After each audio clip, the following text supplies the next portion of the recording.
पुरुषोत्तम मास के दिव्य अवसर पर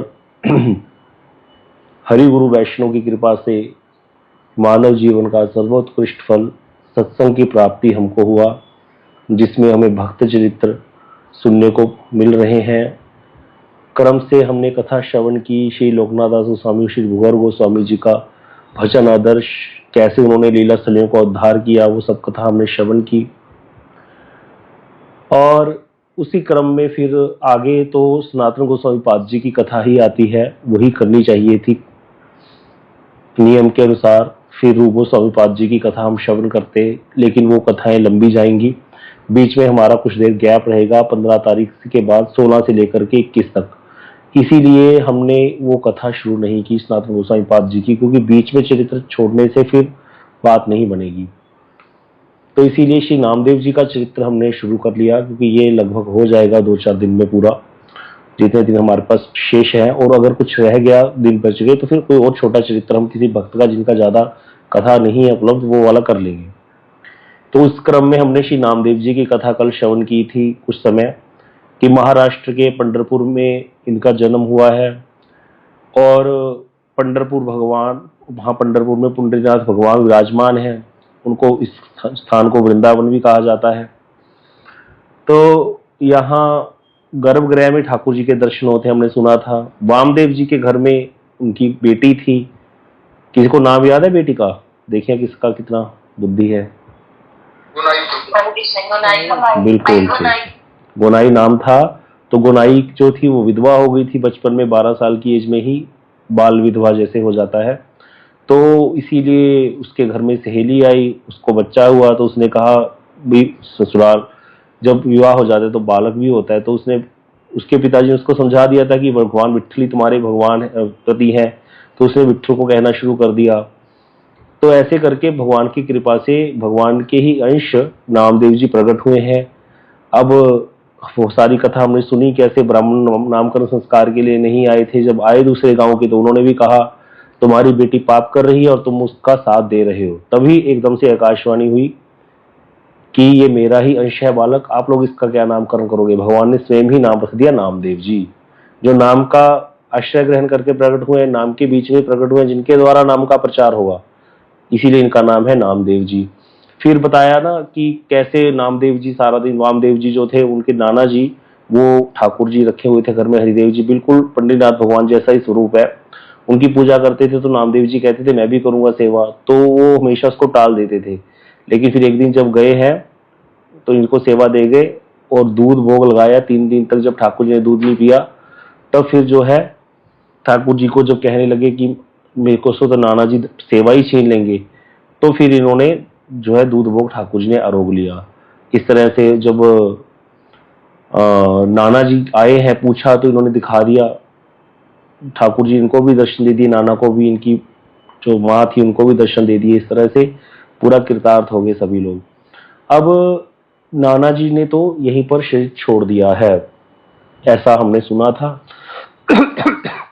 कल की जो कथा थी वो यहीं पर शेष हुई थी।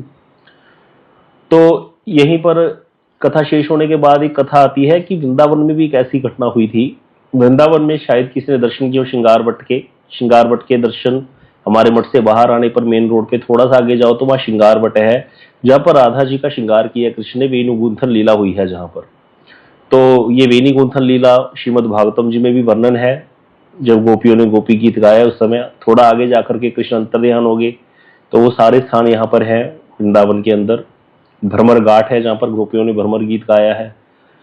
तो ये जो श्रृंगार वट है, ये नित्यानंद प्रभु ने प्रकाशित किया था स्थान, किसी को नहीं पता था पहले। यहाँ पर गौर निताई जी के विग्रह है। तो ये नित्यानंद प्रभु द्वारा श्रृंगार वट का प्रकाश हुआ था जब नित्यानंद प्रभु वृंदावन आए थे। तो वहीं पर एक संत थे श्री नवल किशोर गोस्वामी जी, गोस्वामी परंपरा से आज भी सेवा हो रही है वहां पर श्रृंगार वट में, चैतन्य महाप्रभु जी की परंपरा में, नित्यानंद प्रभु जी की पीढ़ी में ही। तो नित्यानंद प्रभु जी की 7वीं पीढ़ी के वंशज थे वो नवल किशोर गोस्वामी जी थे। वो अपने साथ निताई गौर को लेकर के आ गए थे। तो यहीं पर आकर के उन्होंने वास किया और यहाँ पर ठाकुर जी की स्थापना करी। ठाकुर जी की स्थापना से तो फिर और ज्यादा बढ़िया हो गया। अब क्या हुआ, एक मिनट, उसके बाद एक भोनू नाम का बालक रहता था ब्रज में। 12-13 वर्ष का ब्रजवासी था, थोड़ा भोला था। ऐसे लोग होते हैं। उसको दीक्षा दे दी गोस्वामी जी ने और मंत्र याद करवा दिया, महामंत्र। तो इस तरह के जो लोग होते हैं ना, ये सब जगह थोड़े बहुत मिल ही जाते हैं। लेकिन ये जो है दैवी शक्ति जीव होते हैं, कुछ पिछले जन्मों की योग भ्रष्ट कह लो, जो धाम में ऐसे मिलेंगे। अगर ये ध्यान रखना चाहिए, इसीलिए कभी इनका अपमान नहीं करना चाहिए। हमारे मठ में भी एक था बच्चा, अभी भी है, उसका नाम संदीप है। तो वो कई बार थोड़ा चोरी भी कर लेता है, देखो देखा जाए तो ऐसा भी है वो। लेकिन वो रहता है बाहर, तो वो आता है सेवा करने मठ में, थोड़ा भोंदू है। तो लेकिन वो हमने देखा कि जिन प्रभु जी को हम, जैसे पूज्यपद माधव प्रिय प्रभु जी आए, तो हम तो उनसे डरते रहते हैं, उनके चरण तो स्पर्श ही नहीं कर सकते, लेकिन वो उनको गोद में भी उठा लेता है। एक बार उनको ऐसे पीछे से आया, उठा करके घुमाने लग गया, तो प्रभु जी भी हंसने लगे, उसको कुछ नहीं बोला, क्योंकि वो ऐसा ही है। तो वहां पर ऐसे रहेंगे, हर जगह होते हैं। तो भोंदू नाम का एक बालक था 12-13 वर्ष का, उसको भी दीक्षा दे दी। हमारे जो हमने संदीप है, इसको मंत्र याद करवा रखे हैं, अब इसकी भी दीक्षा करवा दी थी। जब दीक्षा करवा दी तो इससे थोड़े दिन बाद हम दीक्षा मंत्र पूछते हैं अकेले में कि कहीं गलत तो नहीं उच्चारण किए जा रहे। उसको कुछ आता ही नहीं, अनपढ़ है बिल्कुल। उसको कोई काम लगा दो वो काम करता रहता है, जाले उतारने लगा दो सारे जाले उतार देता है, मटके सारी सफाई कर देता है, सारे काम करता रहता है। कोई काम में लगा दो, थोड़े से पैसे दे देते हैं, बस सारे काम कर देता है। रोटी ले जाता है मठ से, सारा सामान ले जाता है, खाने पीने का जो भी बचता है उसकी मौसी के पास रहता है, बाहर मासी को भी खिला देता है ले जा करके। तो ऐसे लोग रहते होते हैं, हर जगह होते हैं। तो यहाँ इसको भी दीक्षा दे दी, हमारे पूजा श्रीधर महाराज जी ने इसको दीक्षा दे दी। उससे हम थोड़ी देर बाद पूछते रहते हैं कि गलत मंत्र तो नहीं उच्चारण किए जा रहा। तो ऐसे ही वहां पर भी याद करा दिया उन्होंने, इसको गाय चराने का काम दे दिया। गाय चरा लाया कर, बाड़ी बट में जाता था गैया चराने, भोंदू जो था। तो एक दिन क्या हुआ, गोस्वामी जी ने पूछा कि भाड़ीपट में जो है, पूछने लगा गोस्वामी जी से ये भोंदू कि क्या होता है भाड़ीपट में। तो गुरु जी ने कह दिया कि वहां तो ठाकुर जी गैया चराने आते हैं। तो अब वो क्या सोचने लगा कि आते हैं मतलब ये है तो नित्य लीला, गोस्वामी जी गलत नहीं बोल रहे, लेकिन वही है कि दर्शन तो हमको नहीं होते। तो उसने मन में विचार किया चलो कोई बात नहीं, किसी दिन तो मुलाकात होगी ही। इसी आशा से वो वहां पर बाड़ी बट्टे में बैठा रहता, गैया चराता, जब वाट देखता रहता ठाकुर जी की। अब ठाकुर जी तो सरलता के वशीभूत है, भक्त तो पिछले जन्म का था ही वो। तो ठाकुर जी का दर्शन हो गए एक दिन गैया चराते हुए, तो कन्हैया कन्हैया कहते हुए दौड़ने लगा। तो ऐसे करके रोज ही ठाकुर जी को जिद करके वो बुला ही लेता, दर्शन हो जाते, घूमने लगा। अब एक दिन ठाकुर जी ने कहा कि तुम ना कल दाल बाटी चूरमा की सामग्री लेकर के आना, हम यही बना करके खाएंगे। तो इस तरह से वहां पर वो गोसाई जी से मांगने लगा सामान, सारा सीधा सामान मांगने लगा कि मेरे को घी दे दो, दाल बाटी दो। तो उन्होंने कहा भी क्या तुम्हें क्यों चाहिए, वहां कौन है? बोला वहां पर कृष्ण आते हैं, उनके साथ इतने सारे लोग और सखा भी होते हैं, सब खाएंगे। तो गोसाई जी को लगा कोई बात नहीं, इसने कोई वहां पर सेटिंग कर रखी होगी, थोड़े बहुत लोगों को, पागल तो है ही थोड़ा, कोई बात नहीं चलो ले जा, दे दिया। तो अब हो गई लीला, उसको तो एक्चुअली में लीला दर्शन होता था, ठाकुर जी ने कृपा करी उस पर। अब दूसरे दिन मांगने लगा, तीसरे दिन मांगने, तो गोस्वामी जी को भी थोड़ा लगने लगा कि ये कहाँ पता नहीं क्या करने लग गया ये। तो उन्होंने कहा कि चलो हमको भी दिखाओ, अगर तुम कहते हो कि ठाकुर जी है वहां पर आते हैं ऐसे करके। फिर भाई जब गोस्वामी जी को ऐसा नहीं था कि पूरा ही ऐसे था कि ये वहां पर ठाकुर जी नहीं आते होंगे, लेकिन उनको लगा कि भी देखो रोज ले जाता है आश्रम से सामान, तो ये भी गलत है, देखना पड़ेगा क्या कर रहा है। लेकिन थोड़ा उनके मन में भी था कि हो भी सकता है, क्या पता, बालक अबोध है बिल्कुल ही। तो जब गए तो गोस्वामी जी को भी दर्शन कराए उसने कृपा करके। कहा ठाकुर जी तो दिख नहीं रहे थे गोस्वामी जी को, तो उसको दिख रहे थे ठाकुर जी। उनको समझ आ गया गोस्वामी जी को कि इसको बिल्कुल दर्शन हो रहे हैं, ये गलत नहीं बोल रहा। क्योंकि थोड़ा वातावरण चेंज हो जाता है जब भगवान आए हैं वहां पर, जैसे ठंडा हो गया कुछ का कुछ वातावरण, हवा बहने लगी मंद मंद। तो गोस्वामी जी ने कहा कि हमको तो दर्शन नहीं, रोने लगे। तो फिर उन्होंने कहा आप मेरे गुरु जी को दर्शन क्यों नहीं देते, ठाकुर जी को ऐसे कहा। तो ठाकुर जी ने गोस्वामी जी पर भी कृपा की। बेसिकली ठाकुर जी गोस्वामी जी पर तो पकड़नी ही थी, इसलिए तो बुलाया था, सब लीला की थी दाल बाटी वाली। तो 3 घंटे तक दर्शन गोस्वामी जी को भी हुए। अब जब एक प्रहर बीत गया, ठाकुर जी लौटने लगे, तो ठाकुर जी बोले आप मुझको मौको दे दो, ये भोंदू को मौको दे दो। तो गोस्वामी जी बोले आप इसको तो ले जाओ, लेकिन मुझको क्यों छोड़ते हो, मुझे अधम को क्यों छोड़ते हो? तो ठाकुर जी ने कहा आपका भी समय आने पर आप पर भी कृपा होगी, अभी आप मुझको इसको दे दो। तो उसके बाद से वो अदृश्य हो गया, नित्य लीला में चला गया। और वो नवल किशोर गोस्वामी जो थे वो भी साधारण नहीं थे, बहुत बड़े वैष्णव थे, युगल उपासक थे। अंत में उनको भी वेणी गूंथन लीला का दर्शन हुआ है श्रृंगार भट्ट में। तो श्रृंगार भट्ट में जो वेणी गूंथन लीला है, आप कभी भी आइएगा, आज भी आपको दर्शन होंगे वहां पर। बड़ा सुंदर चित्रपट रखा है वहां पर कि कृष्ण जो है वो वेणी गूंथ रहे हैं राधा जी की। राधा जी दर्पण पकड़ करके बैठी हैं और श्याम सुंदर पीछे से उनकी वेणी गूंथ रहे हैं। और वेणी गूंथते समय जो राधा जी के मुख का दर्शन कर सके, इस तरह से राधा जी दर्पण पकड़े हुई हैं सामने, ऐसे दर्शन पकड़ के बैठी हैं राधा जी सामने। और पीछे से ठाकुर जी जो है वेणी गूंथ रहे हैं। आपने शायद किसी ने आप में से किए भी हो, ऐसे राधा जी ऐसे हाथ में लेकर के, ये हाथ में ऐसे दर्पण लेकर के बैठी हैं, और पीछे ठाकुर जी वेणी गूंथ रहे हैं और श्री जी का मुख दर्शन कर रहे हैं। बड़ी सुंदर छवि है। तो ये लीला के दर्शन हुए थे श्री नवल किशोर गोस्वामी जी को। तो वहां पर ठाकुर जी झुके हुए हैं, क्यों? क्योंकि श्री जी का मुख देखना है और ध्यान वेणी पर कम है और चित्त पर मुख है, चित्त सारा मुख पे ही लगा हुआ श्री जी के। तो इस लीला का चित्रपट आज भी विराजमान है श्रृंगार भट्ट में। कभी भी श्रृंगार भट्ट जाओ, ये दर्शन आपको होंगे ही होंगे। वहां पर वो पेड़ भी विराजमान है, उसका थोड़ा अपभ्रंश हो गया, शीशा रखा हुआ है छोटा सा, उसको थोड़ा बना करके रखा हुआ है वहां पर। तो उस पर प्रणाम करते हैं सब लोग, वहां माथा रगड़ते हैं। बिल्कुल परिक्रमा मार्ग में है ये स्थान। इधर यमुना जी बहती है, सामने श्रृंगार भट्ट है, कभी भी जाइए दर्शन कीजिएगा। तो इस तरह से ये लीला हुई है वृंदावन में। ऐसे बहुत स्थान होते हैं। आपको भी थोड़े दिन पहले की बात बताता हूँ। अभी हम जहाँ रहता हूँ, मैं इस सोसाइटी में, हमारे भी यहाँ एक नीचे भोंदू रहता है, उसका नाम है पंकज कुमार। वो सारा दिन इनकी हनुमान जी की पूजा करता रहता है, बड़ा भक्त है राम जी का। अब थोड़े दिन पहले मुझे 3-4 दिन पहले पता चला, 3-4 दिन पहले नहीं, 2-3 दिन पहले पता चला मुझे कि उसके जवाई की डेथ हो गई। वो ऐसा व्यक्ति है, इसने अपनी पत्नी का 3 बार ही संग किया है, जब बच्चा पैदा करना था। बस 2 लड़की एक लड़का है। उसके बाद कभी गया ही नहीं घर, यहीं रहता है, हमारे यहाँ रहता है। तो यहाँ सेवा करता है, कोई पैसे वैसे ज्यादा जिससे लेता नहीं है, सारा दिन हनुमान जी की सेवा करता रहता है। तो थोड़ा पागल सा लगता है। हमारे परमेश्वर प्रभु जी इतना हंसाते हैं जब कभी आते, कहते हैं ये मुझे ऐसे लगता होता है। पहले हमारे जहाँ सोसाइटी में हम रहते हैं ना, तो वहाँ एक तरह से ऐसे लगता है कोई घर नहीं, घर तो बहुत सारे लेकिन कोई रहता नहीं है। यहाँ पर कोई बल्ब भी नहीं जगता था पहले। तो प्रभु जी कहते मुझे ये लगता होता है ये पागल है ना, जो ऐसे लालटेन लेके, जैसे पुरानी हवेली मूवीज में घूमते नहीं होते, ऐसे ऐसे करके, वो थोड़ा चलता भी ऐसे ही है। तो प्रभु जी कहते मुझे वैसा वाला लगता है, इतना हंसाते प्रभु जी। तो वो जो है, मुझे पता चला इसका जमाई की डेथ होगी थोड़ी देर पहले ही। जब इसका जमाई था, जो उसका विवाह हुआ था बेटी का, 2 साल पहले की बात होगी, तो हमने उसको पैसे भी दिए थे। हमने कहा, हमें कहने लगा मेरी बेटी का विवाह है। मैं बड़ा हैरान हुआ कि इसकी बेटी भी है। मेरे को ये तो यही ब्रह्मचारी है, शायद यही रहता हो सारा जीवन। मैंने तो इसको यही देखा, 8 साल हो गए। तो मुझे किसी ने बताया इसकी बच्चे हैं, इसकी परिवार है, ये जाता नहीं है वहां। तो फिर मैंने दे दिए थे पैसे। अब मुझे 2 दिन पहले किसी ने बताया कि इसकी बेटी जवाई की डेथ होगी। तो मैं परसों नीचे, जब कथा के बाद नीचे उतरा, तो मैं थोड़ी देर, जैसे खड़े हो जाते हैं थोड़ा सोसाइटी, भाई थोड़ा बोलना चाहिए अगले। तो मैं खड़ा, तो उसका बेटा भी आया हुआ था यहाँ पर, वो भी खड़ा था। तो कोई वो व्यक्ति भी खड़े थे, वैष्णव थे, वो पूछ रहे थे कैसे तुम्हारी बहन के पति की डेथ हो गई ऐसे में। तो मैंने इसको बोला क्या हो गया, बड़ा मतलब, कहता जिसको जाना था चला गया, सब कुछ पहले से निर्धारित है। मतलब वो बिल्कुल भी उसके माथे पे शिकत नहीं थी। भाई हम लोग तो भजन करते हैं, संसारी लोग हैं, हम अपने आप को भजनानंदी में अपनी बात कहूं तो कितना मुश्किल है, लेकिन वो कुछ भी उसको फर्क नहीं था। वो अपना वैसे ही पूजा करता है, वैसे ही सारा कुछ कर रहा है, एज इट इज उसका जीवन चल रहा है। और उसकी बेटी 35 साल का था, उसको जमाई था। उसकी बेटी कितने साल की होगी? 30 साल की होगी, 32 साल की होगी बेचारी। दिल्ली से मैंने कहा बेटी आ गई यहाँ पर? बोला नहीं, वो तो वही है अभी। उसके आगे बच्चा भी एक छोटा सा। मतलब कितनी ज्यादा, हमारे तो, हम तो पूरा उल्टा पड़ के बैठ जाते हैं व्यक्ति। लेकिन उसने कोई कहता जो होना था हो गया, अब इसको डिस्कस क्यों करते हो ज्यादा, ऐसे बोलने लगा। मैं तो हैरान ही हो गया। मैंने कहा हम इसको पागल समझते हैं।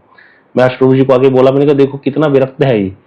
तो बिल्कुल इसको है ही नहीं, मतलब विरक्त क्या, वो दिखा ही नहीं रहा कुछ ऐसे कि मैं विरक्त हूँ या असक्त हूँ, कुछ नहीं। वो एज इट इज जी रहा है अपना, बस अपनी पूजा कर रहा है, सेवा कर रहा है।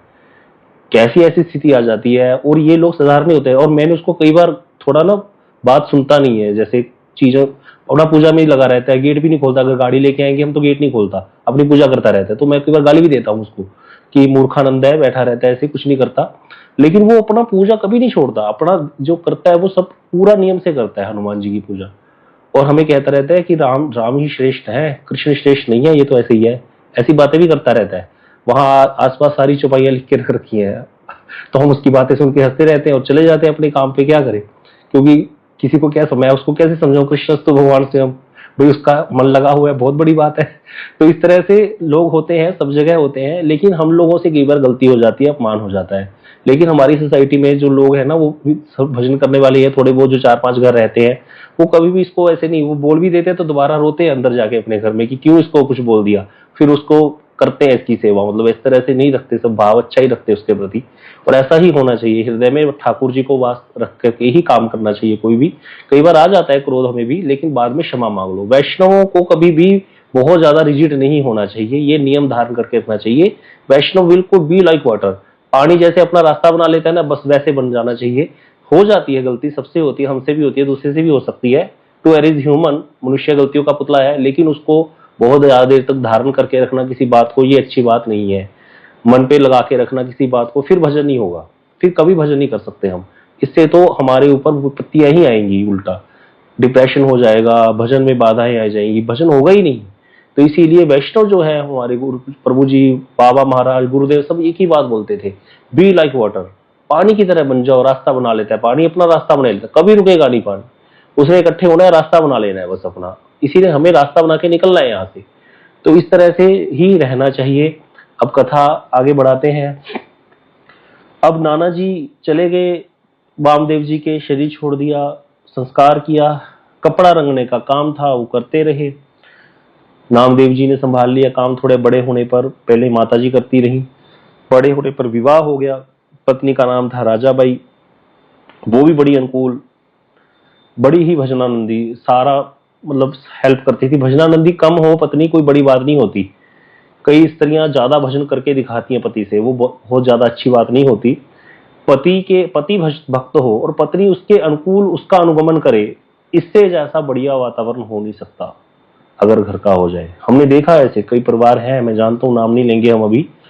वो पतिदेव ने कहा मैं दीक्षा लूंगा, पत्नी ने कहा मैं आपके पीछे चलूंगी, बस उन्होंने और ज्यादा सोचा नहीं कुछ। और ऐसे परिवारों में हर समय मंगल रहता है, जो पत्नी अपने पति के पीछे चले और पति भजन करने वाला हो, बहुत बड़ी बात है।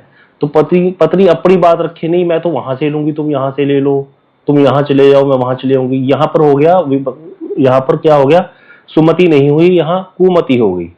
जहां सुमति तहां संपत्ति नाना, जहां कुमति तहां विपत्ति निदाना। तो इस प्रकार का आचरण था। लेकिन हाँ भाई, ये जरूर है कि वैष्णव संप्रदाय ही होना चाहिए, वैष्णव सिस्टम होना चाहिए, तो फिर कोई दोष नहीं है। लेकिन अगर वैष्णविज्म को फॉलो नहीं कर रहा पति और पत्नी उसका अनुगमन करे, वो ठीक नहीं है। तो उस एंगल में फिर वैष्णविज्म को ही फॉलो करना चाहिए, ये देखना पड़ेगा। तो इस तरह से हुआ, पत्नी बड़ी अनुकूल थी, पीछे चलने वाली थी। गृहस्थ में कभी भी कोई अंतर नहीं हुआ इनके, दोनों मिलकर के कीर्तन करते। पहले पुत्र का जन्म हुआ, बच्चे 5 थे, तो उसका नाम नारायण रख दिया, दूसरे का महादेव, तीसरे का विट्ठल, चौथे का गोविंद। ऐसे करके नारायण, महादेव, विट्ठल और गोविंद 4 पुत्र हुए हैं। और 5वीं संतान लड़की हुई है, उसका नाम रखते हैं गोपाली बाई। इसमें से 2 नाम तो विशेष रूप से आते रहेंगे बीच बीच में, नारायण और गोपाली बाई। तो ये 5 संतान हुई है। सबसे बड़े पुत्र का नाम नारायण है। 5 संतान हो गई, लेकिन भक्ति में फिर भी कोई अंतर नहीं है। अब बच्चों के साथ मिल करके कीर्तन करने लग गए। पहले पत्नी आई, उसको साथ में लगा लिए कीर्तन में। अब बच्चे हो गए, वो भी कीर्तन करने लग गए। अखंड हरिनाम चलने लगा घर में, सब अपना अपना काम करते हैं और भजन करते रहते हैं। अब विट्ठल भगवान के मंदिर में भी ऐसी है। विट्ठल भगवान का मंदिर आप जाओगे तो वहां हर समय एक साधु खड़ा रहता है और वो राम कृष्ण हरि का कीर्तन चलता रहता है वहां पर। ये परंपरा श्री ज्ञानदेव जी एक संत हुए हैं, उनसे चली आ रही है। ज्ञानदेव जी बड़े अच्छे संत हुए इधर पंढरपुर में, तो वहीं से उस समय से ये परंपरा चली आ रही है। रामकृष्ण हरि का कीर्तन वहां चलता रहता है। पंढरपुर में और भी बड़े भक्त रहते थे। तो एक भक्त की कथा और आती है, अब बीच में उनका भी चरित्र अब हम श्रवण करेंगे, गोरा कुमार जी का। उनका चरित्र भी हम बीच में ही इसी नामदेव जी के चरित्र में ही श्रवण कर लेंगे। तो वो भी गोरा कुमार जो थे, वो भी पंढरपुर के भक्तों में बहुत बड़े माने जाते हैं। गोरा कुमार की कथा थोड़े दिन पहले हम देख रहे थे। ये जब बचपन में जिनका जब जन्म हुआ था, थोड़े बड़े हुए थे, तो इनको एक संत थे श्री गोरखनाथ जी, जो कि बहुत बड़े योगी थे। उन्होंने इनको दर्शन दिए थे गोरखनाथ जी ने बचपन में ही।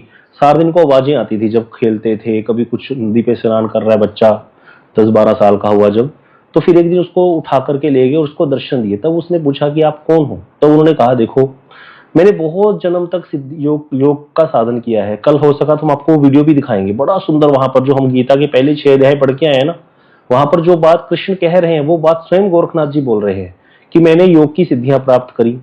मैं योग में निष्काम कर योग का आश्रय करने के बाद, अष्टांग योग के सारे नियम पालन करने के बाद किस लेवल तक पहुंच गया, आत्मज्ञान मुझे पूरा हो गया। लेकिन अभी भी मैं अधूरा हूं, परमात्मा का ज्ञान मुझे नहीं है, भगवान का ज्ञान नहीं प्राप्त हो सकता योग के द्वारा। सिद्धियां मिल जाती हैं, मैं कितने ही 1000 वर्ष तक जीवित रह सकता हूं, मैं तुम्हारे लिए ही रुका हुआ था, मेरे पास बहुत प्रकार की शक्तियां हैं, लेकिन मैं सोच रहा था मैं वो शक्तियां देकर के किसको जाऊं, कोई मुझे उचित जीव ही प्राप्त नहीं हो रहा था। फिर उन्होंने कहा, गोरा कुमार जो बच्चा था गोरा, उसने कहा भी आपने मुझे क्यों चुना? बोले क्योंकि तुम विट्ठल के बहुत बड़े भक्त हो, पिछले जन्म के योगभ्रष्ट, अब तुम इस जन्म में सिद्धि प्राप्त करोगे, विट्ठल को तुम सिद्ध ही हो एक तरह से, तो तुम्हारे को मैं ये शक्तियां देके जाऊंगा। तो वहां पर उन्होंने योग का खंडन करके भक्ति की स्थापना की है स्वयं, और कहते तुम्हारे द्वारा योग और भक्ति मिलाकर के योग मिश्रा भक्ति का प्रचार होगा। ये सारा क्या होता है, योग मिश्रा, ज्ञान मिश्रा, कर्म मिश्रा, ये सब हम सीखेंगे, आगे आएगा सारा। गीता में जो पढ़ रहे हैं सुबह, उसमें कर्म मिश्रा भक्ति, योग मिश्रा भक्ति, ज्ञान मिश्रा भक्ति, भक्ति मिश्र कर्म, भक्ति योग, भक्ति मिश्र योग, भक्ति मिश्र ज्ञान, केवला भक्ति, शुद्धा भक्ति क्या होती है, ये सब कुछ आएगा। तो यहाँ पर उसका योग मिश्रा का क्या अर्थ होता है, कर्म मिश्रा का क्या अर्थ होता है, जहाँ कर्म का मिश्रण हो गया भक्ति में, ये सब चीजें आएंगी। तो वहां पर उन्होंने कहा आपके द्वारा योग मिश्रा भक्ति का प्रचार होगा, अर्थात योग मिश्रा भक्ति अर्थात कुछ योग भी रहेगा बीच में और भक्ति भी होगी। योग मिश्रा भक्ति, इसमें भक्ति ज्यादा है या योग ज्यादा है बताइए? योग मिश्रा भक्ति, मैंने शब्द बोला योग मिश्रा भक्ति, हाँ बिल्कुल। जब बोला ना योग मिश्रा भक्ति, ऐसे नाम से समझा करो, योग मिश्रा भक्ति, योग मिश्रण है, भक्ति ज्यादा है, तो मतलब थोड़ा योग का आश्रय भी लिया जाएगा और भक्ति भी होगी। जैसे मैंने आपको बोला था ना, एक बार मैंने प्रभु जी को पूछा, प्रभु जी मन के विचार शांत करने के लिए थोड़ा बहुत योगा या थोड़ा बहुत ध्यान कर लिया जाए तो क्या दोष है? बाद में करना तो भजन ही, हमें भी पता चल गया। पूर्व कहते नहीं, क्योंकि हमारे गौड़ीय संप्रदाय में नहीं, केवला भक्ति, चाहे तुम्हारे अंदर जितनी भी कामनाएं वासनाएं भरी हैं, करना केवला भक्ति का ही आश्रय है। भक्ति अपने आप करेगी सारा कुछ, मन में विचार आ रहे आने दो, भक्ति पे आश्रय ग्रहण करके रखो, भक्ति देवी अपने आप कृपा करेगी। कभी योग का आश्रय ग्रहण नहीं करना, कभी ज्ञान का आश्रय ग्रहण नहीं करना, बड़ा मुश्किल होता है। आप सोच नहीं सकते हमारे इर्द गिर्द वातावरण कैसा है। आप सोचो हम कितना अट्रैक्ट होते हैं योग से, ज्ञान से कितना अट्रैक्ट होते हैं हम लोग, कितना हमारे को लगता है भाई कोई व्यक्ति हमें कहे मैं ऋषिकेश गया था, 7 डेज का कैंप लगाया था, वहां ध्यान का शिविर लगा था, बड़ा अच्छा लगता है सुन के, हमारा भी मन करता है हम भी जाएं। हाँ, हमें करना तो भजन ही है, लेकिन नहीं जाना, भजन करना है बस, कुछ नहीं करना, भक्तों का संग करना है, भक्त संग छूट जाएगा, संस्कार खराब हो जाएंगे, साफ कहते हैं प्रभु जी, संस्कार खराब हो जाएंगे। और फिर जाना है तो भक्तों के संग जाओ, कहीं भी जाना है वहीं वहां भी कीर्तन कथा करो, नहीं करोगे तो भी कोई बात नहीं, रहो भक्तों के संग में और कुछ नहीं करना। ये बहुत बड़ी बात है, ये सारी चीजें हमको सिखाई, कितनी बड़ी बात है, कितना वंडर है संसार में। सोच के देखो, यहाँ गोरा कुमार जैसा भक्त, उसको आवाजें आ रही है, योगनाथ योगी जो क्या नाम था उनका, गोरखनाथ जी आकर के उनको वो दे रहे हैं, बताओ हमको कोई सिद्धियां दे, हम नहीं देंगे, मैं तो ले लूंगा, कितनी बड़ी बात है। लेकिन ऐसे होने पर भी हमको हमारे गुरुवर्ग क्या सिखा रहे हैं, नहीं भैया योग की सिद्धि भी नहीं, कोई ज्ञान नहीं, कोई योग नहीं, भजन करो बस, ओनली भजन, दैट्स ऑल। चाहे जितने मर्जी चल लग जाए, करना भजन है बस, भजन का ही आश्रय ग्रहण करके रखना है, और किसी चीज, ओनली भक्ति, केवला भक्ति। ये सारी चीजें आएंगी, गीता सुनते जाओगे ना, सब समझ में आएगा, केवला भक्ति क्या है, योग मिश्रा क्या है, ज्ञान मिश्रा, उसका फल भी प्राप्त होगा, फिर पता लगेगा क्या फल प्राप्त होता है। अलग अलग फल है सबके, अलग अलग प्रकार से। तो इस तरह से यहाँ पर गोरा कुमार को, यहाँ पर तो नहीं लिखा, जो मैंने कथा जो लिखी है उसमें नहीं, लेकिन हमने थोड़े दिन पहले उसका पूरा चरित्र देखा गोरा कुमार जी का, तो उसमें आता है कि उनको पहले से ही सिद्धियां, योग की सिद्धियां वगैरह सब दे गए थे, गोरखनाथ जी उनको दे गए थे, लेकिन वो है थे भक्त पूरे, क्योंकि बताया ना योग मिश्रा भक्ति, भक्ति ज्यादा है, योग कम है, थोड़ा बहुत योग का आश्रय ग्रहण किया होगा, ठीक है। तो इस तरह से था, बड़े भक्त माने जाते हैं पंढरपुर के। उनका भी विवाह हुआ, उनकी पत्नी का नाम सती, संती ऐसे कुछ था, संती बाई शायद। तो वो बड़ी अनुकूल चलती थी अपने पति के, पास के गांव के ही एक मुखिया थे, उनकी बेटी थी उपाध्याय जी की। तो गोरा कुमार जो थे वो उपाध्याय नहीं थे, वो तो इनकी बिरादरी के ही थे, कुम्हार जाति के ही थे। तो गोरा कुमार जो थे वो तो भजन करते रहते थे सारा दिन। इनके पिताजी का काम था बर्तन बनाने का, मिट्टी के ये खिलौने बनाना, घड़े बनाना, और बड़े अच्छे बिकते थे, बड़े सुंदर बर्तन बनाते थे। इनके पिताजी भी बड़े भक्त थे। तो इनके पिताजी जब शरीर छोड़ने लगे थे तो गोरा को बोल के गए थे कि हमारे परिवार की पिछले टाइम से जो एक परंपरा चली आ रही है कि एकादशी जो आती है उसमें, पता नहीं कौन सी एकादशी में भूल रहा हूँ, पर्टिकुलर एकादशी है जिसपे हमने हमारे परिवार के सभी लोग पंढरपुर जाकर के विठल भगवान के दर्शन करते ही करते हैं, तो उसको कभी बंद मत करना, परिक्रमा हमारी जो चली आ रही है परंपरा। दूसरा, कभी भी एकादशी व्रत भूलना नहीं, एकादशी व्रत करना ही करना है। एकादशी निष्ठा इन सबने इतनी दिखाई है ना, अभी नामदेव जी की कथा में बहुत सारी कथाएं आएंगी एकादशी की, तो इसीलिए ये चीज उनको देकर के गए थे। और कभी विठल का कीर्तन बंद मत करना, विठल को भोग लगा करके प्रसाद पाना, ऐसा ही उनके घर में होता था। विठल को भोग लगा करके पाते थे, विठला विठला करके सारा दिन कीर्तन करते रहते। अब इसके भी एक संतान होगी, गोरा के भी छोटा बालक हो गया। एक दिन इनकी पत्नी जो है जल भरने जाने लगी, तो बच्चा सो रहा था। गोरा को बोल गई कि तुम बालक का ख्याल रखना, अभी मैं जा रही हूँ जल भरने। तो बोल ठीक है। वो अपना कीर्तन करने लगे। वो जो खोद होता है मिट्टी का, जिसमें मिट्टी को खोया जाता है अच्छे से, पानी डाल डाल करके अच्छे से पैरों से रौंदा जाता है, उसमें वो मिट्टी से पैरों को रौंदते थे। कीर्तन करने लग जाते, हाथ ऊपर उठा लेते, कीर्तन करते रहते, विठला विठला विठला, और वो मिट्टी को कर रहे हैं, रौंद रहे हैं, भक्ति में मगन हो जाते। तो जैसे बच्चा तो सो रहा था, एकदम से बच्चा उठा, वो पिता की तरफ भागा। भागा तो ये तो अपना कीर्तन में मगन है, वो बच्चा होद में गिर गया। होद में गिर गया तो इनको तो पता नहीं, ये तो कीर्तन करते रहे, और बच्चा पूरा उसमें वो हो गया, मर गया। मतलब उसका खून से सारा लथपथ हो गया वो जो होद था, लेकिन इनको कुछ नहीं पता। जब पत्नी आई तो उसने देखा कि बालक कहाँ है, बालक है नहीं। तो उसने जब इनको देखा तो नीचे देखा तो पूरा खून से लथपथ हुआ पड़ा है वो होद जो था। तो वो तो बहुत ही होश ही नहीं रहा उसको। तो बोली, मिट्टी रोते रोते बालक को भी रोन दिया तूने, बच्चे का ही शरीर समाप्त कर दिया। तो मतलब वो तो उसने तो बहुत हिलाया इसको। जब इसको बाहरी चेतना आई गोरा को, तो बोले दुख हुए, ये भी दुखी हुए, ये बच्चे को क्या हो गया। अब वो समझाने लगे कि इसमें मेरा कोई दोष नहीं है, मुझे पता नहीं चला कीर्तन करते करते। लेकिन पत्नी बहुत बुरा भला बोलने लगी। बोली, जिसका इतना कीर्तन करते हो, जिसके कारण तुम यही भूल गए कि मेरा बालक यहाँ आ गया, उस बिट्ठल ने तुमको क्या दिया है। तो संतों को भी गाली देने लगी। पहले तो गोरा ने बहुत समझाया कि सब विधि के हाथ में है, किसी को दोष नहीं देना चाहिए। पर जो पत्नी है बहुत बोलने लगी। जब शांत नहीं हुई, क्रोध में पत्नी को मारने के लिए दौड़े। जब मारने के लिए दौड़े तो उसी समय पत्नी ने कह दिया कि तुम्हें विट्ठल की सौगंध है जो मुझको हाथ लगाया। इतना सुनते ही वो एकदम से रुक गए और उन्होंने कहा, ये तुमने क्या बोल दिया, मुझे विट्ठल की सौगंध दे दी। अब क्या हुआ, चलो सब लोग आ गए थे। पति जो स्त्री है उसके माता पिता आए, उन्होंने अपनी बेटी को समझाया कि भगवान तेरी गोद फिर भरेंगे, कोई बात नहीं। लेकिन जब आए गोरा कुम्हार, सब लोग चले गए। गोरा कुम्हार का व्यवहार है जो बिल्कुल ही बदल गया पत्नी के प्रति। बहुत दिन बाद जो पत्नी एक दिन उनके पास आई, बोली हम दूसरी संतान के लिए प्रयास करना चाहिए।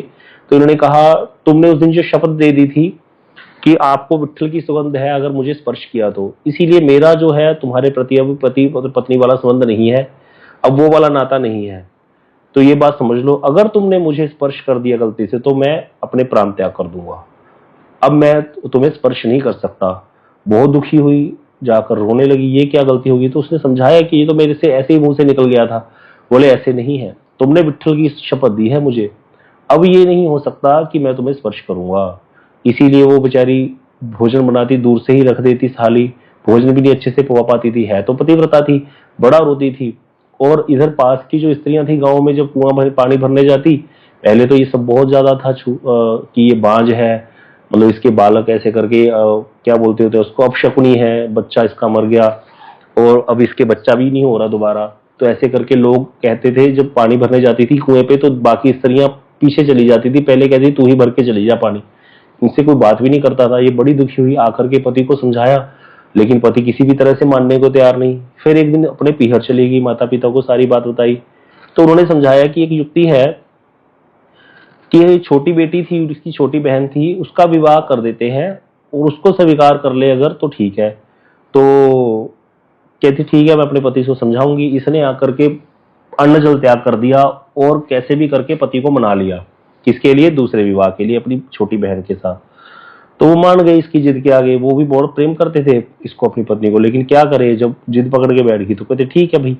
जब विवाह हुआ, जब विदाई का समय आया तो उनके ससुर के मुख से निकल गया, गोरा के लड़की के पिता के मुंह से, छोटी वाली के, कि मेरी दूसरी बेटी भी मैंने तुमको दे दी, तुम मेरी दोनों बेटियों में भेद मत करना, तुमको विट्ठल की सौगंध है, जैसे तुमने संती को रखा है इसी प्रकार इसको भी रखना, नहीं तो ये बड़ा दुख पाएगी। ऐसा कह के बोल दिया। अब ये तो कुम्हार फिर दोबारा शपथ दे दी विट्ठल की कि इसको भी ऐसे ही रखना। अब वो दूसरी पत्नी के प्रति भी विरक्त हो गए। अब जब दूसरी पत्नी, बड़ी पत्नी ने पूछा बड़ी वाली ने कि ये क्या हुआ, आप अब इसको तो स्पर्श क्यों नहीं करते? बोले, मैं क्या करूं, मैं बंध गया हूं प्रतिज्ञा में, तुम्हारे पिताजी ने मुझे सौगंध दे दी विट्ठल की। तो बहुत ही दुखी हूं, ये क्या कर दिया। अब ये फिर उसको ये भी लगने लगा कि मैंने अपनी छोटी बहन की जिंदगी भी खत्म कर दी बिल्कुल। अब क्या करूं, इसको विवाह करके लाई थी जिस उद्देश्य से कि संतान होगी, वो तो कभी हो ही नहीं सकती, अब क्या करे। तो फिर जो दोनों दुखी होकर रोने लगी। फिर पिताजी को पता चला तो वो भी दुखी हो गए, लेकिन बोले देखो जो भाग्य में है वही होता है, तुम लोग वहीं रहो, जैसे करके गुजारा करो। अब दोनों बहनों एक दिन विचार करने लगी कि क्या करें, दोनों बड़ी सुंदरी थी। तो छोटी ने कहा, आप जो है ऐसे ही बहुत सोचती हो, कोई मुंह से कह दे तो पत्थर की लकीर थोड़ी हो जाती है। अरे हम प्रयास ही नहीं करती कोई, किसी तरह से इनका व्रत तुड़वा देते हैं स्पर्श वाला, बस बात खत्म। उसके बाद ये कुछ करेंगे ही नहीं, फिर क्या करेंगे। तो रात्रि के समय दोनों क्या करी, गोरा कुम्हार जहां सो रहे थे पास में चटाई बिछा करके वो दोनों लेट गई और दोनों ने एक एक हाथ पकड़ लिया गोरा कुमार का। जब उनकी नींद खुली तो जैसे ही देखा कि दोनों ने मेरा हाथ पकड़ा है तो इतने दुखी हुए, उनको लगने लगा कि मैंने इनका हाथ पकड़ लिया और गलती हो गई, और एकदम से बाहर भागे उठे और दोनों वहां पर आरी रखी थी, दोनों हाथ काट लिए गोरा कुमार ने अपने, दोनों हाथ काट लिए कि जिन हाथों ने विट्ठल की सुगंध तोड़ी है, छू दिया, वो हाथ रहने योग्य नहीं है, ऐसा मान करके दोनों हाथ काट दिए। दोनों पत्नियां रो रो के पागल हो गई, पहले ही घर में इतना अभाव हो गया था, बालक मर गया, दूसरे विवाह भी कराया, वो भी शपथ पे शपथ, विट्ठल के कारण कितना कुछ हुआ, विपत्ति और आ गई। क्या विपत्ति आ गई, ये बर्तन बड़े सुंदर बनाते थे गोरा कुमार, इनके बनाए बर्तन ही लोग लेने आते थे और बढ़िया बिकते थे, घर में अच्छा था, पैसे की कमी नहीं थी, चल रहा था बढ़िया गुजर, संत सेवा भी हो जाती थी थोड़ी बहुत। लेकिन जब ऐसा हुआ कि भाई हाथ ही कट गए तो विपत्ति आ गई, क्योंकि बहुत ज्यादा धनवान तो नहीं थे, हाथ कट जाने से बर्तन बनाना भी बंद हो गया, घर में अन्न का अभाव हो गया। तो इसी तरह से दिन बीतते गए, एक दिन की पत्नी ने कहा मैं सीखती हूँ बर्तन बनाना, उसने बर्तन बनाए, वो टेढ़े मेढ़े बने, वो बर्तन कोई खरीदे ना, सारा दिन घूम करके आ जाती गाँव में, बर्तन कोई खरीदता नहीं था, आकर के रो रो के बुरा हाल हो जाता। बनी ने भी सामान देना बंद कर दिया खाने पीने का। अब क्या हुआ कि इनकी 3 दिन हो गए, 3 दिन भूख से बैठ व्याकुल है, 3 दिन हो गए कुछ नहीं खाया, स्वयं भी कहीं मांगने नहीं गए। पत्नी ने कहा मैं पड़ोस से ले आती हूँ, बोले बिल्कुल नहीं जाना मांगने, किसी से भी कहा कुछ तो मैं अपना गला काट दूंगा। अब ठाकुर जी यहाँ बैठ रहे हैं, चिंता कर रहे हैं, भगवान धाम में बैठे अपने, कि क्या करूं कैसे करूं। अब इसीलिए रुक्मिणी से बोले 3 दिन बीत गए, मेरे भक्त ने प्रसाद नहीं पाया, ना मुझे भोग लगाया ना ही प्रसाद पाया है। तो रुक्मिणी जी ने कहा अरे आप प्रसाद का थाल मंदिर से भिजवा दो, पंढरपुर से। भगवान बोले एक दिन की बात थोड़ी है, किसी से तो लेगा भी नहीं है। अब मेरा भी कुछ मन हो रहा है ठाकुर, तो देखो ठाकुर जी को भक्तों की सेवा करके बड़ा आनंद आता है। अब करने को तो कृष्ण क्या नहीं कर सकते। जब गिरिराज जी पर ब्रज पर क्या हुआ, आक्रमण हुआ इंद्र द्वारा, ब्रज पे मूसलाधार वर्षा की, संवर्तक नामक वेग भेज दिए, तो कृष्ण अलक्षित रूप से क्या नहीं कर सकते थे। अलक्षित रूप से समझते हो, हमारे पर जो कृपाएं हो रही हैं हम जैसे व्यक्तियों पर, वो अलक्षित रूप से हो रही है कि नहीं हो रही। सबको अनुभव है, सब जीवों को अनुभव है, जो हम भजन कर रहे हैं कुछ ना कुछ कृपा का अनुभव सबको है अपने ऊपर, अलक्षित रूप से हो रही है हम पर कृपा कभी कभी। लेकिन ये अलक्षित रूप से कृपा का इतना आनंद नहीं होता जितना सामने प्रकट होकर के जब भगवान कृपा कर देते हैं कोई। अब यहाँ पर ब्रजवासियों की हेल्प कैसे किसी भी प्रकार से कर सकते थे भगवान, इंद्र को करता, उसके सोचने से पहले ही भगवान उसका वहां पे चलना ही बंद करवा देते, स्वर्ग से आ ही ना पाता। संवर्तक नामक मेघ आते तो ऊपर ऊपर से हवा में उड़ा देते उसको। कृष्ण के पास क्या शक्ति नहीं है, वो तो अनादि राधे गोविंद है, सर्व कारण कारण है। लेकिन भगवान ने क्या किया, इंद्र का गर्भ भी चूर करना था और ब्रजवासियों के साथ प्रेम का आलाप करना था, इसीलिए गिरिराज जी को धारण कर लिया, गिरिराज जी की महिमा स्थापित कर दी संसार में, कितना कुछ कर दिया है की लीला में। तो इसी प्रकार यहाँ कृष्ण कह रहे हैं रुक्मणी से, भगवान बोले कि मेरा तो लीला करने का मन है, मैं सेवक बन के घर जाऊंगा, मैं सेवा करूंगा अपने भक्त की। अब इतनी परीक्षा ली है तो फिर ठाकुर जी भी रीझ गए। परीक्षा तो होगी ही होगी, संत कहते हैं पहली क्लास का व्यक्ति है तो पहली क्लास के अनुसार परीक्षा होगी, दूसरी क्लास का है तो दूसरी की परीक्षा तो होगी भक्ति की हमारी। ठाकुर जी देखते हैं ठोक करके कितना पक्का है ये, मेरे प्रति कितना अनन्य है। अब रुक्मिणी जी बोली आप जाओगे सेवक बन के तो मैं भी चलूंगी। ठाकुर जी कहते देखो तुम कैसे चलोगी, तुम हो सौभाग्य की देवी, और वहां जाकर के मैं नौकरों की तरह काम करूंगा। अब तुमसे तो झाड़ू पोछा होगा नहीं, कैसे करोगी, वहां खाने को क्या मिलेगा, यहाँ तुम्हारे ठाट है, वहां ठाट तुम्हारे चलने नहीं दूंगा मैं ये। तो रुक्मिणी जी कहती नहीं प्रभु मैं आपको छोड़ के कहीं नहीं रह सकती, मैं भी जाऊंगी और सेवक बन करके ही रहूंगी, सेविका बन करके ही रहूंगी, काम करूंगी जैसे कहूंगी। इतने में गरुड़ जी आ गए, तो गरुड़ जी कहते मैं भी जाऊंगा। ठाकुर जी बोले भाई तुमको भी इस रूप में नहीं लेके जा सकते, तुमको गधा बनना पड़ेगा। अब गरुड़ जी तो बन गए गधा, ठाकुर जी कहते मैं कुमार बनूंगा। ठाकुर जी कुमार बन गए और रुक्मिणी जी कुमारन बन गई। इस तरह से ठाकुर जी ने नाम रखा विट्ठू, अपना विट्ठू कुमार बन गए और गली में कहते हुए निकल रहे हैं वहां जहां पर गोरा जी रहते थे, अरे कोई रोजगार दे दो, बहुत दिन से खाया नहीं, कोई काम दे दो, कोई काम दे दो। तो गोरा कुमार वहीं बैठे थे बाहर, क्योंकि हाथ कट चुके थे, काम तो नहीं था कोई। बोले भाई क्या काम जानते हो। तो भगवान बोले भाई मैं तो मिट्टी के बर्तन बनाने जानता हूँ, बिट्ठू कुमार बोलता है, और मेरी पत्नी नक्काशी कर देती है, शायद आपने देखा होगा, नकाशी कर देते ना, जैसे रंगोलियां बना देना या बर्तनों के ऊपर नकाशी, पहले तो बहुत होता था ये सब। घरों में किसी के जाते थे, पुरानी लिपि पुती रसोइयां होती थी, उसके ऊपर नकाशी की होती थी अलग अलग गैरिक धातुओं से, बड़ा सुंदर लगता था, ऐसे घर सजाते थे लोग। तो कहते ये मेरी पत्नी नकाशी कर देती है और बड़ी सुंदर नकाशी करती है जी, आप हमको काम दे दो, हम बड़े अच्छे मिट्टी के बर्तन बनाते हैं। तो गौरव कुमार जी ने बोला कि भैया कितनी मजदूरी लोगे? तो भगवान बोले पगार वगार कुछ नहीं लेते हम, बस 2 वक्त की रोटी, रहने को जगह मिल जाए, और बर्तन बनाने का सामान मेरे पास है नहीं, चाक इत्यादि वो मुझे मिल जाए, बस तनख्वाह कोई नहीं चाहिए। अब गौरव कुमार कहते देखो भैया सामान तो सारा मेरे पास है, लेकिन जब तुम रहने की जगह मांग रहे हो, रहने के लिए तो हमारे पास एक ही कमरा है, क्योंकि उनका एक ही रूम था बड़ा, और बाहर ठाकुर जी को बरामदे में पथराया हुआ था जगमोहन में। तो कहते जगह नहीं है। फिर उनकी पत्नी ने विचार किया जगह तो है नहीं, तो वहां पर पास में हर घर में एक स्टोर तो होता ही है, एक साइड में एक स्टोर जैसा कमरा था जिसमें सामान फेंक देते हैं हम इधर उधर का सारा। बोले ये कमरा भी तो ऐसे ही पड़ा है तुम्हारा, इसमें रह लेंगे हम, तो ठाकुर जी स्वयं बोलते हैं। तो उसकी पत्नी बोली इसमें कैसे रह लोगे, ये तो ऐसी है, बेकार है बिल्कुल ही। बोले कोई बात नहीं, आप इसमें हम सामान निकाल देंगे, अपने आप सेट कर लेंगे। तो अपनी पत्नी को इशारा किया ठाकुर जी ने। पत्नी कौन है? रुक्मणी देवी, साक्षात सौभाग्य की देवी है, लक्ष्मी देवी। तो वहां पर गीता का लास्ट श्लोक है ना, यत्र योगेश्वर कृष्ण यत्र पास अनुदर तत्र श्री विजय विभूति लक्ष्मी, सब कुछ वहां पर रहेगा जहाँ कृष्ण है। जहाँ कृष्ण है वहां कभी कमी नहीं हो सकती। अब यहाँ क्या हुआ, एकदम से लक्ष्मी जी गई है और थोड़ा ठाकुर जी तो बातों में लगे हुए थे, लक्ष्मी जी ने चमत्कार से एकदम से सारा कर दिया, एक ओके काम बिल्कुल बढ़िया हो गया। अभी तो प्रभु जी आज थोड़ा बिजी है, नहीं तो आपको दिखाते, बड़े सुंदर सुंदर ये दर्शन है, वहां सीरियल बना हुआ है इस पे गौरव कुमार जी पे, तो बड़ा सुंदर दिखाया है उसमें। तो साफ सुथरा कर दिया। वो तो उसकी पत्नी भी दंग हो गई, भैया ये कमरा इतना बढ़िया था, हमने तो ऐसे स्टोर बना रखा था इसको। तो वहां पे रहने लगे और सारी सेवा करने लगे। अब ठाकुर जी बर्तन बनाए, और ऐसे बर्तन बनाए जिसकी कोई बराबरी ही नहीं। क्यों? ठाकुर जी के बनाए हुए बर्तन हैं, साधारण थोड़ी। और रुक्मणी जी उस पर चित्रकारी कर देती, सारा घर का काम करती रुक्मणी जी, उनकी पत्नियों के साथ मिलकर के भोजन बनाती। और जो भगवान के बनाए बर्तन थे उस समय 1-1 रुपए के, 2-2 रुपए के बिकते थे, जबकि साधारण बर्तन 2 कौड़ी के बिकते थे उस समय। थोड़े दिनों में सारी दरिद्रता दूर हो गई इनके घर की, घर में भंडारा होने लगा। ऐसी लीला हुई, भगवान की कृपा हुई, 56 भोग बनने लगे। कुछ ही समय में ख्याति बड़ी फैल गई, दूर दूर से लोग बर्तन लेने आने लगे गौरव कुमार जी के। खबर फैल गई कि बर्तन लेने हैं तो भाई किसके लेने हैं? बिट्ठू कुमार के बने हुए लो। घड़ा जो है पानी को शीतल और सुगंधित बना देता है, ऐसा घड़ा बनाता है, और बर्तन में बिट्ठल बिट्ठल की ध्वनि आती है। अगर कोई गुल्लक ले जाता है, कहते इसके घर से धनवान हो जाता है, ऐसा धन बढ़ता है, पता नहीं, एक गुल्लक ले आओ गौरा कुमार के यहाँ से बस, उसके बाद उस गुल्लक में डालते जाओ पैसे, पता नहीं कहाँ से बढ़ते रहते हैं। अब किसी को भेद नहीं पता चल रहा।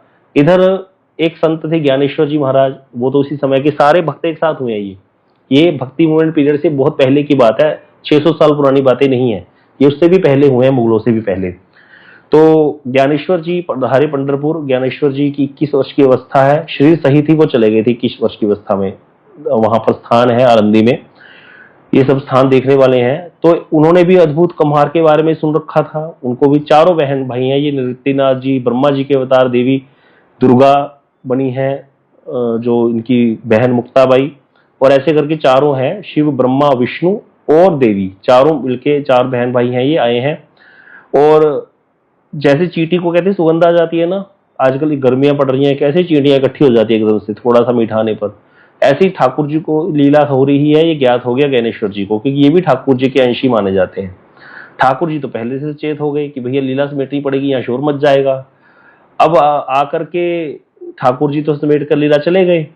इन्होंने आकर गौरा कुमार से पूछा ज्ञानेश्वर जी ने, तो इन्होंने कहा कि सारी बात बताई कि तुम्हारे यहाँ भंडारे हो रहे हैं भाई इतना। बोले हमारे तो कुम्हार है, बिट्ठू कुमार, वो करता है। बोले दिखाओ हमको भी।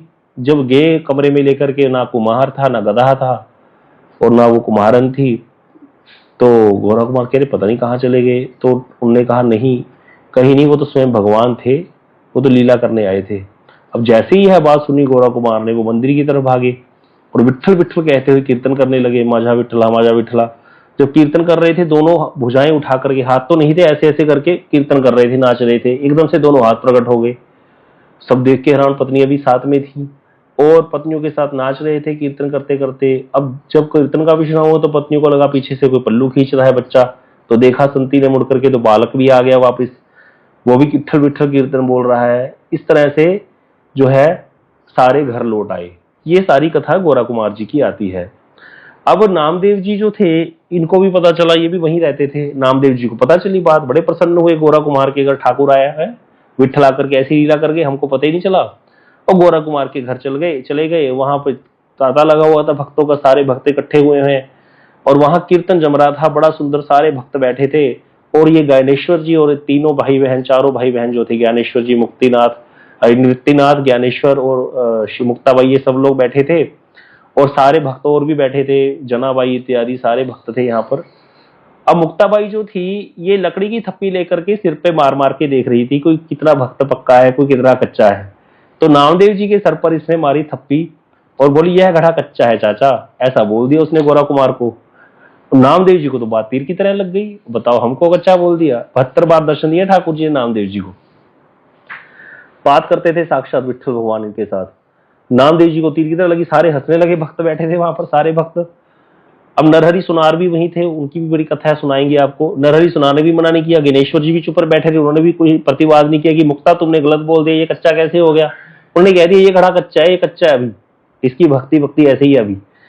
अब नाराज होकर के विठ्ठल के मंदिर में पहुंच गए नामदेव जी महाराज, और उन्होंने लगे, विठ्ठल भगवान बोलने लगे, भैया बताओ क्या बात है। नामदेव जी बोले, तुम तो अंतर्यामी हो, सब जानते होगे।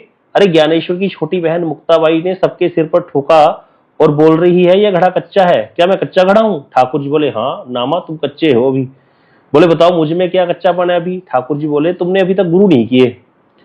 तो नामदेव जी बोले, भाई गुरु तो आपके लिए ही किए जाते हैं, आप मिलकर गुरु की क्या आवश्यकता है, गुरु तो गोविंद से ही मिलाते हैं। तो ठाकुर जी बोले, देखो ये मेरी बनाई हुई मर्यादा है, जब मैं भी नर रूप में अवतार लेता हूं तो गुरु कर्म करता हूं। स्वयं भगवान चैतन्य महाप्रभु जी ने माधवेंद्रपुरी ये ईश्वरपुरी पाद से दीक्षा ली है। सब अवतार ऐसे ही हैं। भगवान राम जी वशिष्ठ जी को कितना आदर देते हैं, और कृष्ण ने अपने गुरु सांदीपनि मुनि को कितना सम्मान दिया। तो इस तरह से कहते स्थायी रूप में मैं गुरु कृपा से ही मिलता हूँ। वो ठीक है, भक्ति तुम्हारे अंदर है, बहुत बड़ी बढ़िया, अच्छा है किसी के अंदर भक्ति हो, लेकिन गुरु करना बड़ा जरूरी है, वैष्णव गुरु ग्रहण करना पड़ेगा। तो नामदेव जी बोले, किसको मैं गुरु करूं। तो ठाकुर जी बोले, कल घर से निकल जाना और मार्ग में जो पहले दिखाई दे दे तुमको, उसी को गुरु बना लेना, ऐसा बोल दिया। अब अगले दिन नामदेव जी चल पड़े हैं और रास्ते में एक शिव जी का मंदिर दिखाई दिया। भीतर जाकर देखा तो एक विचित्र सा पुरुष है और शिवलिंग का पैर रख के सो रहा है। तो नामदेव जी को बड़ा क्रोध आया, बोले अरे कौन हो, उसको पूछा तुम। तो बोला मैं विसोबा हूं। तो नामदेव जी कहते, तुमको पता नहीं कहां लेटे हो। अरे यह पता तो होना चाहिए कम से कम, कहां लेटना चाहिए, पैर कहां रख रखे हैं तुमने शिवलिंग के ऊपर। तो बोला मैं तो बूढ़ा हूं, हिल नहीं सकता, तुम ही हटा दो, और जहां रखना है रख दो, जहां शिवलिंग ना हो वहां रख दो। अब जैसे ही नामदेव जी ने उसके चरण उठा करके दूसरी जगह रखने लगे तो शिवलिंग वहां प्रकट हो गया।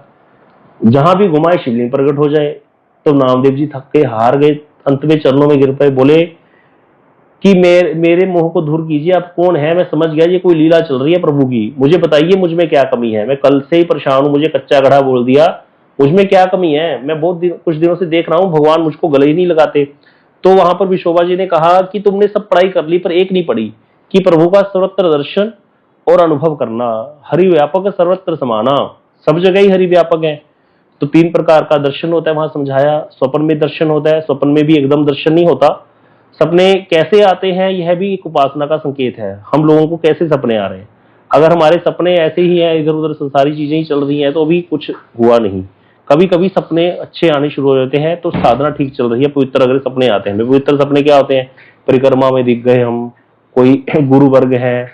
ठाकुर जी के दर्शन कभी नहीं होते सपने में, ये नियम है, आप देख लेना। कभी ज्यादा से ज्यादा इतना हो जाएगा बिहारी जी के मंदिर घूम रहे हो, बस बिहारी जी के दर्शन नहीं होंगे कभी। आप तिरुपति बालाजी घूम रहे हो, कहीं कहीं घूम रहे हो, बस इर्द गिर्द, ये भी अच्छा संकेत है। लेकिन ठाकुर जी के दर्शन ऐसे कभी, मैंने को तो सुना है, मैंने कई बार बात की है वैष्णव से, तो कभी कहते नहीं, ऐसे कभी नहीं होता कि वो साक्षात दर्शन। वैसे वो विग्रह के भी, मतलब कि हाँ एक चीज है, कुछ विग्रह ऐसे होते हैं जहां पर प्राण नहीं होते, कुछ मूर्तियां ऐसी होती हैं, उसके दर्शन हो जाएंगे आपको सपने में। लेकिन जो प्रकट विग्रह है या जिनमें प्राण है वो दर्शन नहीं होते कभी भी सपने में, देख लेना आप। कभी बांके बिहारी, आपको जो एक्चुअल यहाँ पे रूप है बांके बिहारी जी का, उसके दर्शन नहीं होंगे सपने में। यहाँ पर राधा रमन जी हैं वृंदावन में, जो उसके कभी आपको दर्शन नहीं होंगे सपने में, एज इट इज जो राधा रमन है। हाँ राधा रमन की जगह कोई और दिख जाएगा, राधा रमन जिसको आप बोल रहे हो वहां पे राधा रमन, वो कुछ और दिख जाए, ऐसा होता है। तो लेकिन कोई ऐसा विग्रह जिनकी किसी मायावादी ने प्रतिष्ठा की है, जहां पर प्राण ही नहीं है मूर्ति में, वो विग्रह के दर्शन हो जाते हैं। वो विग्रह है ही नहीं, क्योंकि वो ठाकुर जी का स्वरूप ही नहीं है वो। वैसा वाला हो जाता है दर्शन। कोई अपने लोकल मंदिर वगैरह होते हैं जहां पर किसी वैष्णव द्वारा प्रतिष्ठान आई हो, तो ये एक थ्योरी है, इसको कभी फिर समझेंगे अच्छे से। हाँ जी दीदी, क्या प्रश्न है?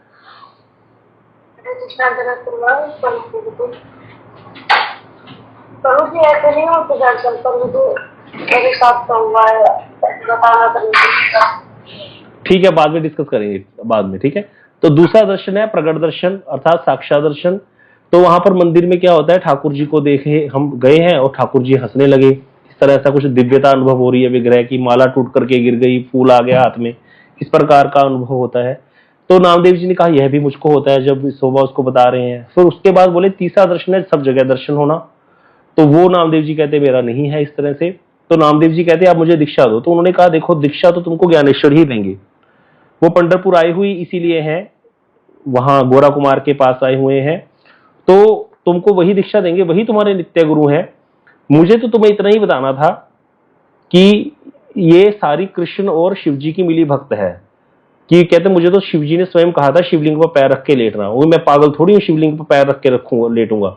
इस तरह की बातें सुनकर के कई लोग इस तरह के कार्य करने लग जाते हैं।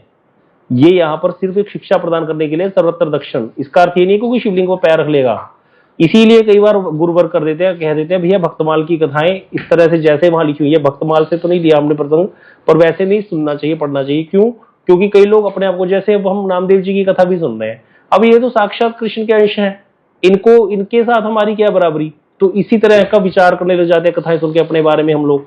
हम बद्ध जीव हैं संसार के, वो नहीं है ऐसे। गोरा कुमार की बात है, उनको तो 11 साल में ही इतनी बड़ी सिद्धियां देकर के चले गए, इतने बड़े योगी जो थे, क्या नाम था उनका, गोरखनाथ जी। तो इस तरह से वो साधारण नहीं होते। तो इसीलिए जितनी भी कथाएं भगवान ग्रंथ में या ऐसे लिखी हुई है, वो कोई साधारण नहीं है, वो सारे सिद्ध संत हैं।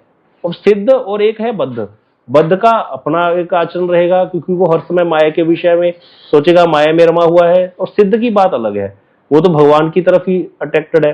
सुनने में कथाएं अच्छी लगती हैं, सुन लो, कोई दोष नहीं है, लेकिन उसकी तरह आचरण करने लग जाना, अपने आप को वैसा मान करके, वो गलत है, वहां पर दोष हो गया। इसको कहते हैं सहजिया। अपने आप को मतलब वैसा मान लिया, सहज ही ले लिया भगवान को, और साधन कुछ करना नहीं, ऐसे कभी नहीं होता।